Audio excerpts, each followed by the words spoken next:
বাংলা সাহিত্যের রহস্য, রোমাঞ্চ এবং কিছু ভয়ের গল্পে ভরা এই বিশেষ নিবেদন শুধুমাত্র আপনার জন্য। ঝরা পাতার মতো বইয়ের পাতা থেকে বেছে নেওয়া বেশ কিছু মণিমাণিক্যের সম্ভার নিয়ে হাজির হয় ঝরা পাতা ইউটিউব চ্যানেল। আজকের পর্বে শুনুন সৈয়দ মুস্তাফা সিরাজের হরির হোটেল। বাংলা সাহিত্যের সুবিখ্যাত লেখক হলেন সৈয়দ মুস্তাফা সিরাজ। প্রায় 150টি উপন্যাস এবং 300টি ছোট গল্প লিখেছেন তিনি। তার সৃষ্ট চরিত্র কর্নেল নীলাদ্রি সরকার এবং তার সহকারী জয়ন্তর রহস্যভেদের কাহিনীগুলি আজও ছোট থেকে বড় সকল পাঠকের মন ভরিয়ে দেয়। আজকের গল্প পাঠে এবং গল্পের সূত্রধার আমি বিজয়। শুরু হচ্ছে হরির হোটেল। স্টেশনে ট্রেন থামতে না থামতেই যাত্রীদের মধ্যে হুলুস্থুলু বেঁধে গিয়েছিল। ভিড়ে ঠাসা কামরা, পিছন থেকে প্রচণ্ড চাপ আর টের পাচ্ছিলুম। তারপর দেখলুম কেউ কেউ আমার কাঁধের উপর দিয়ে কসরত দেখিয়ে সামনে চলে যাচ্ছে, সেই সঙ্গে চেঁচামেচি চলেছে। অবশেষে ঠেলা খেতে খেতে যখন প্ল্যাটফর্মে পড়লুম, তখন আমার ওপর দিয়ে অসংখ্য জুতো পরা পা ছুটে যাচ্ছে। অনেক চেষ্টার পর উঠে দাঁড়িয়ে দেখি অন্য সব কামরা থেকেও পিলপিল করে মানুষ বেরিয়ে স্টেশনের গেটের দিকে ছুটে চলেছে। রাগ করে লাভ নেই, কার উপরেই বা রাগ করব। নিমেষে প্ল্যাটফর্ম নির্জন নিঝুম হয়ে গেল। কাঁধের ব্যাগ আর পোশাক ঝেড়ে ঝুড়ে রুমালে মুখ মুছলুম। ট্রেনটা হুইসেল বাজিয়ে আস্তে সুস্থে চলে গেল। সেই সময় হঠাৎ মাথায় এলো ট্রেনে ডাকাতি হচ্ছিল সম্ভবত। তাই অত সব যাত্রী প্রাণ ভয়ে ট্রেন থেকে ঝাঁপিয়ে পড়ে পালিয়ে গেল। এতক্ষণে ভয় পেলুম। রাত 8টা বাজে। প্ল্যাটফর্মে আর স্টেশন ঘরে আলো জ্বলছে, গেটে মানুষজন নেই। সেখানে গিয়ে একটু দাঁড়ালুম। ডাকাতরা ট্রেন থেকে নেমে স্টেশন ঘরে ঢুকে হামলা করছে কিনা দেখবার জন্য উকিও মারলুম। না, স্টেশন ঘরে উর্দি পরা এক ভদ্রলোক চেয়ারে বসে চোখ বুজে ঝিমোচ্ছেন। তাকে বললুম, আচ্ছা, একটা কথা জিজ্ঞেস করতে পারি? তিনি চোখ না খুলেই বললেন, হ্যাঁ পারেন, তবে আপনার বরাতে হরির হোটেল আছে। অবাক হয়ে বললুম, হরির হোটেল মানে? হ্যাঁ, এ তল্লাটে নতুন এসেছেন, যাবেন কোথায়? কাঞ্চনপুর। সেখানে কার বাড়ি যাবেন? একটু বিরক্ত হয়ে বললুম, সেখানে আমার বন্ধুর বাড়ি। রেলকোট পরা ভদ্রলোক এবার চোখ খুলে একটু হেসে বললেন, আপনার বন্ধু আপনাকে এখানকার হাল হদিস কিছুই জানাননি দেখছি। তা কি আর করবেন, হরির হোটেল এখন আপনার ভবিতব্য। কথা না বাড়িয়ে বললুম, গেটে টিকিট নেওয়ার লোক নেই, টিকিটটা নেবেন কি? বাবা, টিকিট কেটেছেন? তাই টল্লাটে নতুন প্যাসেঞ্জার, টিকিট কাটবেন বই কি, ইচ্ছে হলে দিয়ে, না হলে দেবেন না। বুঝলুম এই ভদ্রলোকই স্টেশন মাস্টার। মাথায় হয়তো ছিট আছে। টিকিটটা ওর সামনে টেবিলে রেখে বললুম, আচ্ছা এবার বলুন তো, অত সব যাত্রী ট্রেন থেকে ওভাবে মরিয়া হয়ে নেমে দৌড়ে পালালো কেন? আজ শনিবার, তাতে ট্রেন 4 ঘন্টা লেট। ঠিক বুঝলুম না। বুঝতে পারবেন, গেট পেরিয়ে নিচের চত্বরে যান।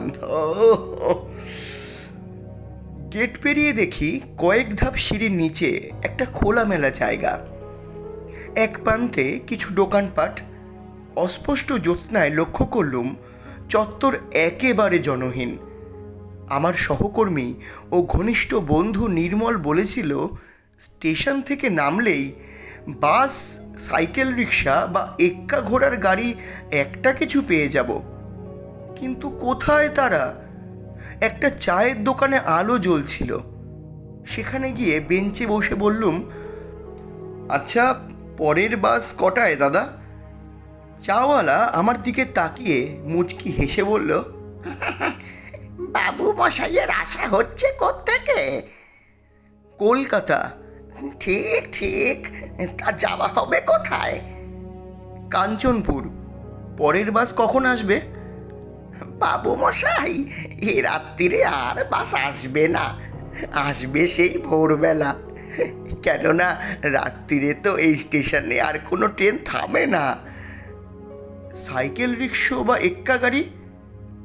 চাওয়ালা হাসলো, আগে না, খামোকা কেন রাত্রিবেলা ওরা আসবে? বাবু মশাই, আপনি বড় ভুল করেছেন। আসবার সময় দেখেননি সোনাগড় জংশনে হঠাৎ ট্রেনের কামরায় বেজায় ভিড় হয়েছিল? মনে পড়ে গেল। বললুম, হ্যাঁ, তুমি ঠিক বলেছ, কামরা একেবারে ফাঁকা ছিল। হঠাৎ ওই জংশনে ভিড়ের চাপে কোণঠাসা হয়ে গিয়েছিলুম। ব্যাপারটা হলো বাবু মশাই, এই তল্লাটের অসংখ্য লোক সোনাগড়ে কলকারখানায় চাকরি করে, বুঝলেন কি না? তারা প্রতি শনিবার বাড়ি ফেরে, রোববারটা কাটিয়ে আবার সোমবার সোনাগড় যায়। আপনি যদি ট্রেন থেকে নেমেই ওদের সঙ্গে দৌড়ে আসতেন, তাহলে হয়তো বাসে বা সাইকেল রিক্সা নয়তো এক্কা গাড়িতে ঢুকে যেতে পারতেন।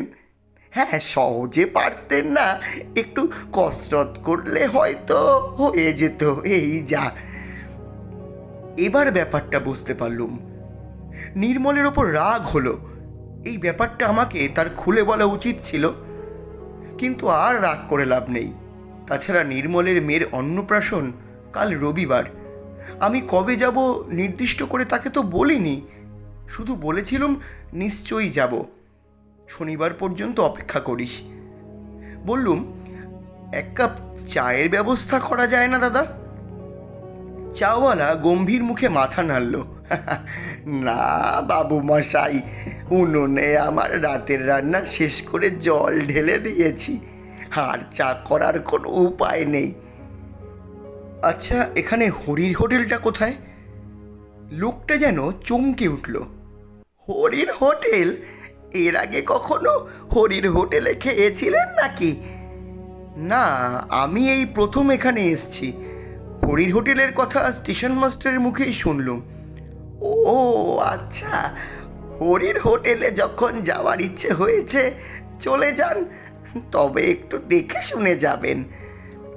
বলে চাওয়ালা আমার মুখের সামনেই দোকানের ঝাঁপ ফেলে দিল। এখানে দেখছি সবই অদ্ভুত, লোকজন অদ্ভুত। হরির হোটেলে যেতে দেখে শুনে যাব কেন? কিছু বোঝা গেল না। এতক্ষণে চাঁদ আরও উজ্জ্বল হয়েছে, সব দোকানপাট বন্ধ, শুধু শেষ দিকটায় আলো জ্বলছে। সেখানে গিয়ে দেখলুম একটা ঘর খোলা আছে। দরজার কাছে টেবিলের সামনে একজন রোগাটে গরনের কালো রঙের লোক বসে আছে, পরনে ধুতি আর হাত কাটা ফতুয়া। ভেতরে দুসারি লম্বা বেঞ্চের সঙ্গে উঁচু ডেস্ক আঁটা। দেখেই বোঝা যায় এটা একটা হোটেল।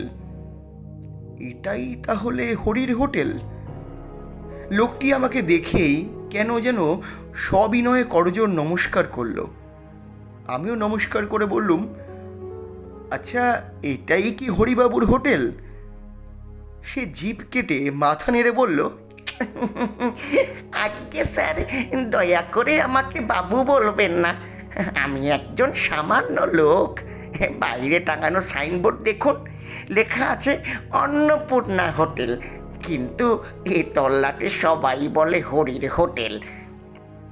ঠিক এই সময় আমার মনে পড়ে গেল আজ বেলা 11টায় খেয়েছি, তারপর ট্রেনে বারতিনেক বিষাদ চা, আর একই সময়ে ডাল ভাত মাছের ঝোল মিশ্রিত লোভনীয় খাদ্যের তীব্র ঘ্রাণ আমার বাঙালি পেটে প্রচণ্ড ক্ষুধার উদ্রেক করল। শটান হোটেলে ঢুকে কাছের বেঞ্চে বসলুম। ব্যাগটা একপাশে রেখে বললুম, আমার খুব খিদে পেয়েছে, শিগগির ব্যবস্থা করুন হরিবাবু, ডাল ভাত যা হোক। হরি ডাকলো, খেদা, ও খেদু, ঘুমলি নাকি? ভেতর থেকে ঢোলা হাফ প্যান্ট পরা একটা নাদুস নুদুস গোলগাল গরনের যুবক এসে একগাল হেসে বলল, তখন তোমাকে বলেছিলাম না হরিদা, দুমুঠো চাল বেশি করে নি, আর তরকারি তো অনেক আছে। হরি বলল, তাহলে স্যারকে একখানা পুরো মিল দিয়ে। কিছুক্ষণের মধ্যে গোগ্রাসে এক থালা ভাত, ডাল, তরকারি, মাছ পরম তৃপ্তিতে খেয়ে ঢেকুর উঠল। ও, হাত মুখ ধুয়ে এবং মুছে বললুম, অপূর্ব, খাসা আপনার হোটেলের রান্না, খেয়ে এমন তৃপ্তি জীবনে পাইনি, বিশ্বাস করুন। হরি বলল, অথচ বেটার ছেলেরা আমার হোটেলের বদনাম রটায়। কি আর বলবো স্যার, আমার নামে থানায় পুলিশের কাছে নালিশ পর্যন্ত করেছিল। যাকে সেসব কথা, আপনি আমার অতিথি, আপনার কাছে দাম নেব না। কিছুতেই হরি মিলের দাম নিল না। অবশেষে বললুম, ঠিক আছে, তাহলে আমাকে রাত্রে থাকার জন্য একটা ঘর ভাড়া দিন। হরি জিভ কেটে বলল, ঘর তো নেই স্যার, আমার হোটেল শুধু খাওয়ার হোটেল, এখানে থাকার ব্যবস্থা নেই। আমি আর খেদা উপরের ঘরে এই রাত্রিটা কাটাই, নিচে কি থাকবার জো আছে? নানা উপদ্রবের চোটে অস্থির হতে হবে। কি উপদ্রব হরিবাবু? আমি এই বেঞ্চে শুয়ে রাত কাটাতে পারবো, কোনো উপদ্রব গ্রাহ্যই করব না। হরি হাসল, আপনার মাথা খারাপ, কথা বাড়িয়ে লাভ নেই, আমারও খিদে পেয়েছে। তা আপনি যাবেন কোথায়? কাঞ্চনপুর। হ্যাঁ হ্যাঁ, দিব্যি জ্যোৎস্না রাত্রির, মোটে তো 3 কিলোমিটার রাস্তা, হাঁটতে হাঁটতে চলে যান, কোনো ভয় করবেন না। আমাদের এ তল্লাটে আর যা কিছু থাক, চোর, ছিনতাইবাজ, ডাকাত নেই। মনের আনন্দে গান গাইতে গাইতে চলে যান। অগত্যা হোটেল থেকে বেরিয়ে আসছি, হরি হঠাৎ ব্যস্তভাবে ডাকলো, স্যার, স্যার শুনুন স্যার। ঘুরে দাঁড়ালুম। সে আমাকে অবাক করে 6টা অ্যান্টাসিড ট্যাবলেট আমার হাতে গুজে দিল। বললুম, অ্যান্টাসিড ট্যাবলেট কি হবে? হরি মুচকি হেসে বলল, বাইরের মানুষ খড়ির হোটেলে খেয়েছেন, যদি দই ভাত অম্বল হয় তবে আপনি আমার এ রাত্রিরের একমাত্র খদ্দের স্যার, আপনি আমার সার্টিফিকেটও বটে। বলে সে হোটেলে ফিরে গেল। আমি এতক্ষণে একটু চিন্তায় পড়লুম। খেতে তো সবই সুস্বাদু মনে হচ্ছিল, তাই খেয়েছিও প্রচুর। প্যান্টের বেল ঢিলে করতে হয়েছে, কিন্তু অ্যান্টাসিড কেন? দুধারে মাঠ, নির্জন পিচ রাস্তায় গুনগুন করে সত্যিই মনের আনন্দে গান গাইতে গাইতে হাঁটছিলুম। জ্যোৎস্নায় চারদিক বেশ স্পষ্ট। কিছু দূর চলার পর মনে হলো পেট বেজায় ওজনদার হয়ে উঠেছে। তখন 2টো অ্যান্টাসিড ট্যাবলেট মুখে পড়ে চুষতে লাগলুম। আরও কিছু দূর হাঁটার পর পেটের ওজন কমেছে মনে হলো। সেই সময় নেহাত খেয়াল বসে একবার পিছু ফিরে দেখি আমার পিছনে কেউ হেঁটে আসছে। একজন সঙ্গী পাওয়া গেল ভেবে দাঁড়িয়ে গেলুম।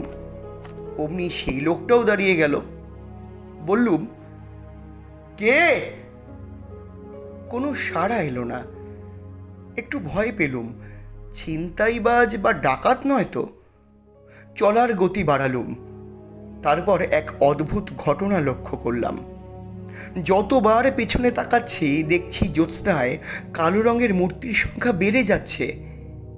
রাস্তার দুপাশের মাঠ থেকে 1-2 করে আরও লোক এসে সেই ছায়া মিছিলকে বাড়িয়ে তুলছে।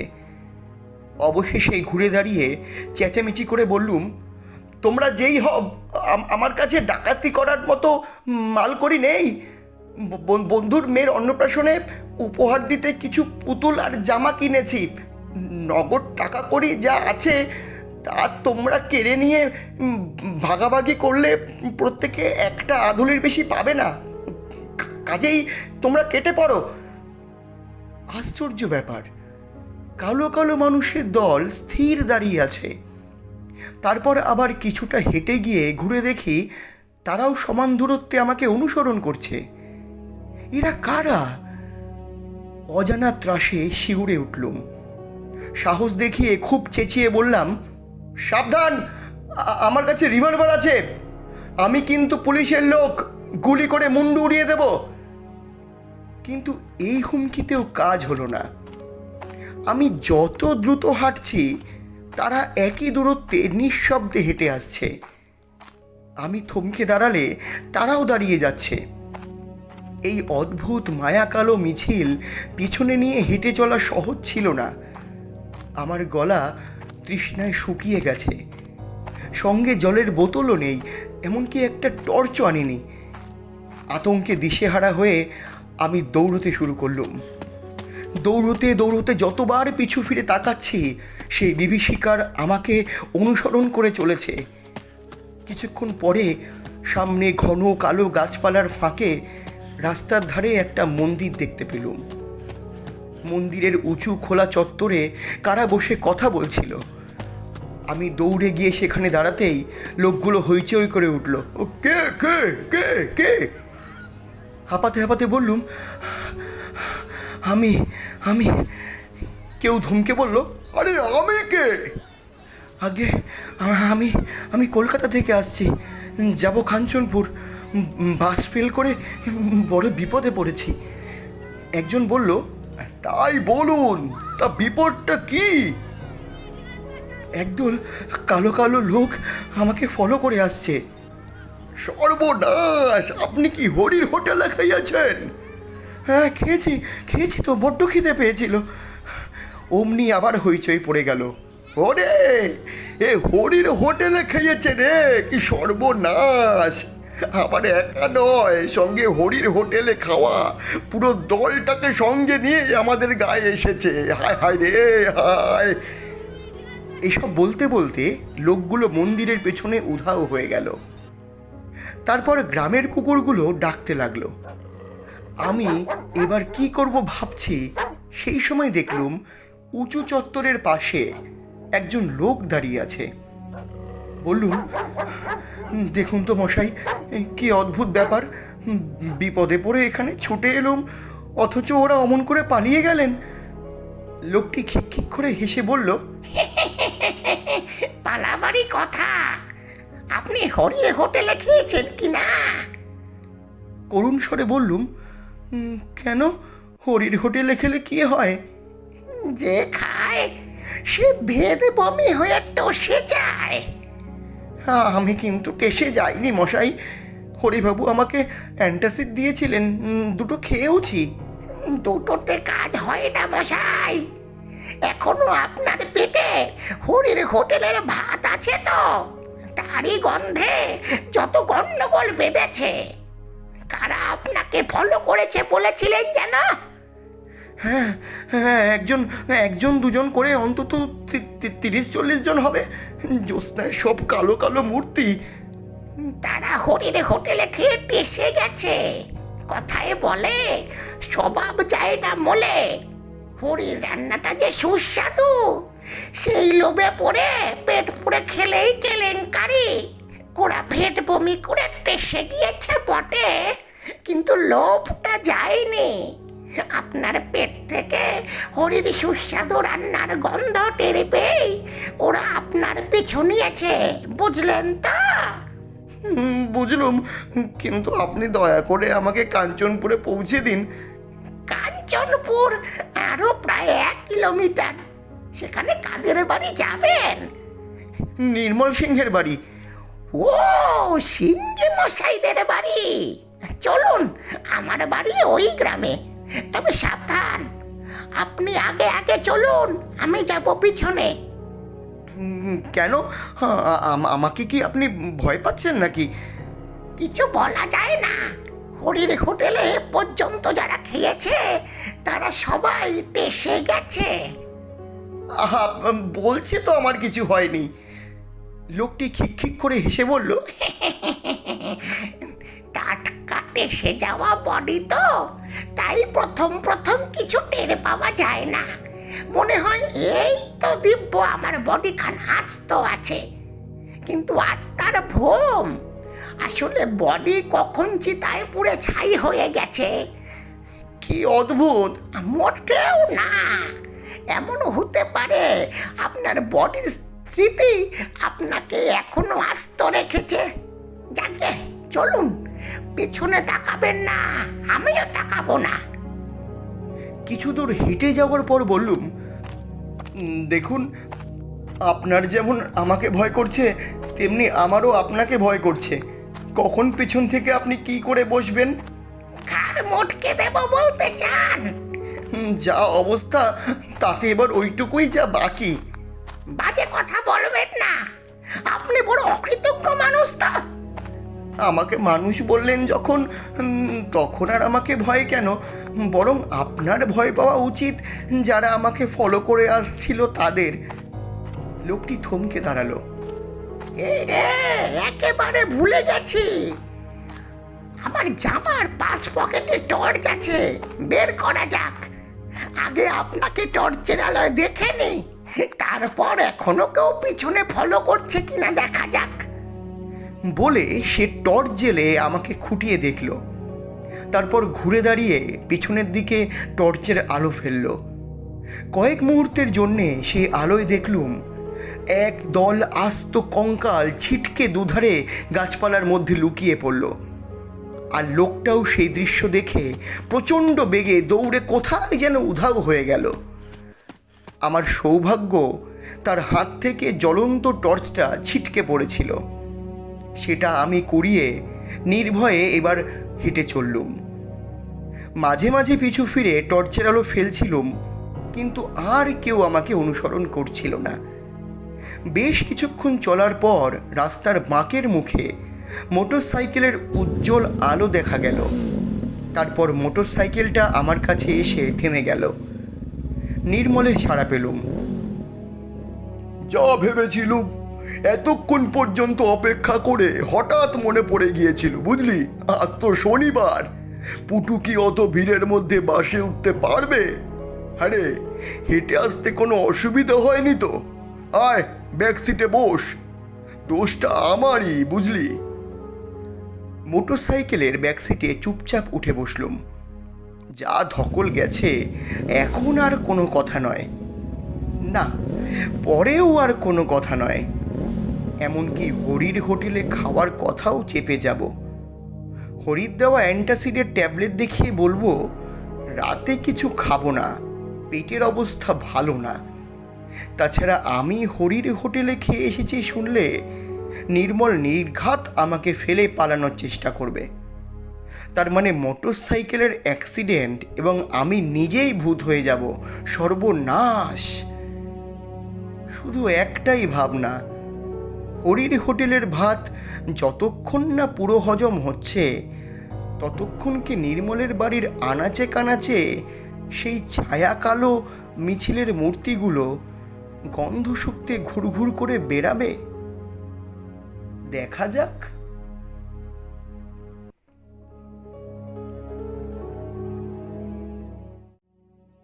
শুনছিলেন হরির হোটেল, রচনা সৈয়দ মুস্তফা সিরাজ, গল্প পাঠে এবং অন্যান্য চরিত্রে আমি বিজয় এবং ঝরা পাতা টিম, পোস্টার ডিজাইন, চারুলিপি এবং মিউজিক ডিজাইনে রয়েছে তরঙ্গ দ্য আল্টিমেট মিউজিক।